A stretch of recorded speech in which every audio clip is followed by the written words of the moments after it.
మా పిన్ని గారు అమ్మాయి ఆస్ట్రేలియాలో ఉంది. చూడండి ఎంత చక్కగా అవన్నీ చూస్తుంది. అవన్నీ నాకు అప్పుడప్పుడు పంపిస్తుంటుంది. ఫ్యామిలీతో వెళ్ళారు చూడండి.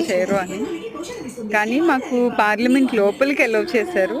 కెమెరాస్ అవన్నీ తీసుకున్నారు వాళ్ళు. తీసుకొని లోపలికి ఎలౌ చేశారు. మేము పబ్లిక్ సీట్స్ డైరెక్ట్గా స్పీకర్ ముందు కూర్చోబెట్టారు. పబ్లిక్ ఇంపార్టెన్స్ డిస్కషన్స్, ఇంకా ఫారెన్ అఫైర్స్ రిలేటెడ్ డిస్కషన్స్ మనం కూడా వినొచ్చు కూర్చొని. మనం ఇండియాలో ఏదైతే న్యూస్లో చూస్తున్నామో ఆ న్యూస్లో చూసే మినిస్టర్స్ని, పార్లమెంట్ స్పీకర్ని అందరినీ కళ్ళ ముందే చూసాము. చాలా దగ్గరగా నియర్ బై కూర్చోబెడతారు. పబ్లిక్కి అంత ఇంపార్టెన్స్ ఇస్తారు. నాకు